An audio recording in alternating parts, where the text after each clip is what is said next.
చేశావు. నువ్వే ఎన్నికలు అయిపోయిన తర్వాత మద్యపాన నిషేధాన్ని పక్కన పెట్టేసి నువ్వే ఈనాడు దినపత్రికల్లో పెద్ద పెద్ద అక్షరాలతో తాటికాయంత అక్షరాలతో రాయించేసి ఆ తర్వాత మద్యపాన నిషేధాన్ని పక్కన పెట్టి గ్రామంలో బెల్ట్ షాప్ తీసుకొచ్చింది నువ్వుగా చంద్రబాబు నాయుడు గారు అని చెప్పి జనం కోసం జగన్ ఎత్తిన జెండా వైఎస్ఆర్, జనం కోరిన జగన్. రాజశేఖర రెడ్డి గారు వెళ్లిపోయిన తర్వాత నాకైతే మరి ఆ లోటు అయితే ఎవరు తీర్చలేరు. నేను చస్తే గానీ అది తీరదు. కానీ మీకందరికైతే కష్టంలో, బాధలో, సంతోషంలో మరి అన్నింటిలోనూ కూడా జగన్ బాబు మీతో ఉంటాడని సభాముఖంగా మీకు అందరికీ కూడా మాట ఇస్తున్నా.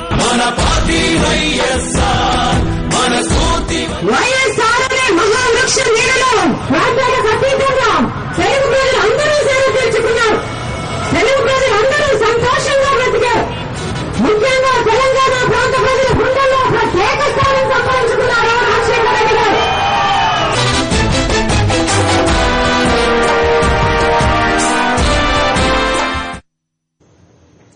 రాబోయే రాజన్న రాజ్యంలో ఇళ్లు లేని వారికి పక్కా ఇళ్లు కట్టిస్తామన్నారు వైఎస్సార్ కాంగ్రెస్ పార్టీ అధ్యకుడు వైఎస్ జగన్మోహన్ రెడ్డి. వైఎస్సార్ ను స్ఫూర్తిగా తీసుకుని ఏడాదికి 10 లక్షల ఇళ్లు నిర్మిస్తానన్నారు. అనంతపురం జిల్లా ఎన్నికల ప్రచారంలో భాగంగా వైఎస్ జగన్ గుత్తిలో వేలాది మందిని ఉద్దేశించి ప్రసంగించారు. ప్రతి నిరుపేదకు నేను ఇవాళ హామీ ఇచ్చి చెప్తున్నా. ఇవాళ 2014 సంవత్సరంలో ఉన్నాం. 2019 సంవత్సరానికి వచ్చేసరికి నేను ఇలా గ్రామాలకు వచ్చి ఇలా నిల్చుని ఈ గ్రామంలో ఇల్లు లేని వారు ఎవరైనా ఉంటే చేతుల పైకి ఎత్తండి అంటే ఎక్కడంటే ఒక చేతుల పైకి లేకుండా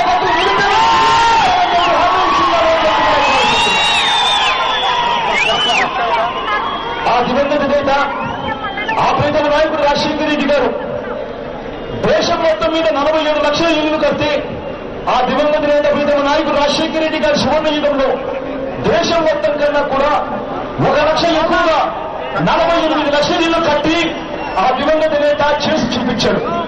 ఇవాళ ఆ దివంగత నేత ప్రీతమ నాయకుడు రాజశేఖర రెడ్డి గారిని పూర్తిగా తీసుకుంటూ ప్రతి సంవత్సరం 10 లక్షల ఇళ్లు కట్టిస్తూ ఆ 5 సంవత్సరాలలో 50 లక్షల ఇళ్లు కట్టించి ప్రతి ఇల్లు నిర్మిస్తారని హామీ ఇస్తున్నారు. ఇవాళ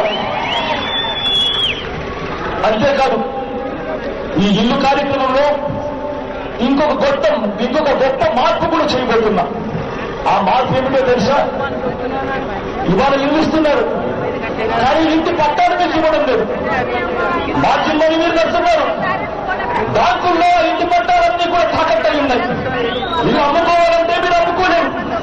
ఇల్లు తాకట్టు పెట్టాలంటే మీరు తాకట్టు పెట్టలేరు. ఇవాళ పరిస్థితి ఇది. నేను ఇవాళ మీకు ఇల్లు ఇచ్చే కార్యక్రమం చేయబోతూ ఇంకొక గొప్ప మార్పు చేయబోతున్నా. అదేమిటి అంటే మీకు మార్జిన్ మనీ కట్టవలసిన పని లేదు.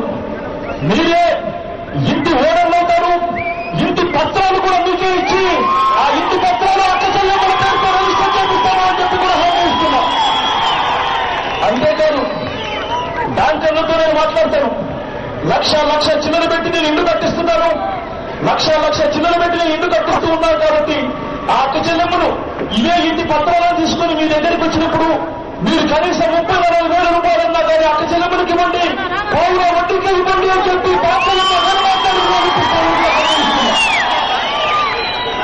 అదే ఇంటి పత్రాలను అదే పేదవాడు బ్యాంకుకు వెళ్లి ధైర్యంగా తాకట్టు పెట్టి పౌర వడ్డీకి 34,000 రూపాయలు తీసుకునే పరిస్థితి తీసుకొచ్చే మార్పు చేసుకుంటున్నారు అని చెప్పి కూడా హామీ చెప్తున్నాం.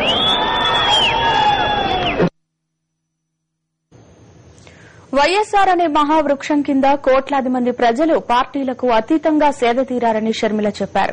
ప్రాంతాలకు అతీతంగా సంక్షేమ అభివృద్ది పథకాలు ప్రవేశపెట్టిన ఘనత వైఎస్సార్కే దక్కుతుందన్నారు. బెస్ట్ సీఎం ఎవరని అడిగితే తెలంగాణలోని 60% మంది ప్రజలు వైఎస్సార్ కి ఓటేశారని షర్మిల తెలిపారు. ఖమ్మం జిల్లా ఎన్నికల ప్రచారంలో భాగంగా షర్మిల భద్రాచలంలో ప్రసంగించారు. భారతదేశ చరిత్రలో ఎక్కడా జరగని విధంగా ఒక్క ఆంధ్ర రాష్ట్రంలోనే రాజశేఖర రెడ్డి గారు 13 లక్షల ఎకరాల మీద గిరిజనులకు హక్కు కల్పించి వారికి పట్టాలు ఇచ్చారు. రాజశేఖర రెడ్డి గారు వైఎస్ఆర్ అనే మహావృక్షం కింద తెలుగు ప్రజలు అందరూ సేద తీర్చుకున్నారు. తెలుగు ప్రజలు అందరూ సంతోషంగా బ్రతికారు. ముఖ్యంగా తెలంగాణ ప్రజల గుండెల్లో చెరపలేని స్థానం సంపాదించుకున్నారు రాజశేఖర రెడ్డి గారు. అందుకే అందుకే ప్రజాస్వామ్య చరిత్రలో ఎప్పుడూ జరగని విధంగా ఆ ఒక్క మనసున్న మహారాజు వెళ్లిపోతే, ఆ ఒక్క మహామనిషి చనిపోతే ఆ బాధ తట్టుకోలేక గుండెలు పగిలి కొన్ని వందల మంది ప్రాణాలు వెళ్తే వారిలో ఎక్కువ శాతం మంది తెలంగాణ ప్రాంతానికి చెందిన వారే. అది తెలంగాణ ప్రజలకు రాజశేఖర రెడ్డి గారికి ఉన్న అనుబంధం, అది తెలంగాణ ప్రజల గుండెల్లో రాజశేఖర రెడ్డి గారికి ఉన్న స్థానం. ఆ విషయమో రాజశేఖర రెడ్డి గారికి తెలంగాణ ప్రజల గుండెల్లో ఉన్న స్థానం ఏమిటో 2 నెలల కింద హెడ్లైన్స్ టుడే అనే సంస్థ ఒక సర్వే చేస్తే అది మళ్లీ రుజువైంది. ఉత్తమ ముఖ్యమంత్రి ఎవరు అని తెలంగాణ ప్రజల్ని అడిగితే ఉత్తమ ముఖ్యమంత్రి రాజశేఖర రెడ్డి గారని 60% తెలంగాణ ప్రజలు రాజశేఖర రెడ్డి గారికి ఓటేశారు. అంటే తెలంగాణ ప్రాంతంలో 60% మంది ప్రజల గుండెల్లో రాజశేఖర రెడ్డి గారు స్థానం సంపాదించుకున్నారన్నమాట.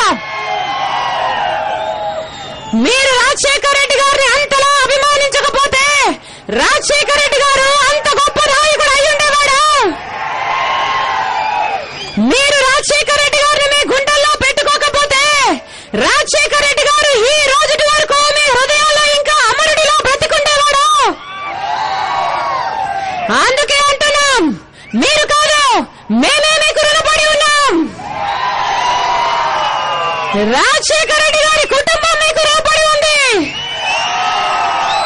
ఎంత కష్టం ఎంత నష్టం వచ్చినా రాజశేఖర రెడ్డి గారి కుటుంబం పోరాడింది, పోరాడుతున్నది మీ రుణం తీర్చుకోవడానికి. ఎన్ని కుట్రలు ఎన్ని కుతంత్రాలు ఎదురైనా రాజశేఖర రెడ్డి గారి కుటుంబం ధైర్యంగా ముందడుగు వేసింది మీ రుణం తీర్చుకోవడానికి. ఆ రుణం తీర్చుకోవడానికి ఈ రోజు మేము ముందు నించున్నాం. చంద్రబాబు పాలనలో వ్యవసాయ రంగం పూర్తిగా నిర్లక్ష్యానికి గురైందని వైఎస్ విజయమ్మ విమర్శించారు. కరువు కాటకాలతో రైతులు అల్లాడుతుంటే చంద్రబాబు ఏమాత్రం పట్టించుకోలేదని ఆమె ఆగ్రహం వ్యక్తం చేశారు. 9 ఏళ్లలో కనీసం వడ్డీ మాఫీ చేయడానికి కూడా అంగీకరించలేదని దుయ్యబట్టారు. అలాంటి చంద్రబాబు ఇప్పుడు రుణాల మాఫీ అంటున్నారని విజయమ్మ విమర్శించారు. ఒక్కరోజైనా కనీసం రుణమాఫీ చేయమని ఒక్క లెటర్ అయినా రాసినారని చెప్పగలరని అడుగుతా ఉన్నా.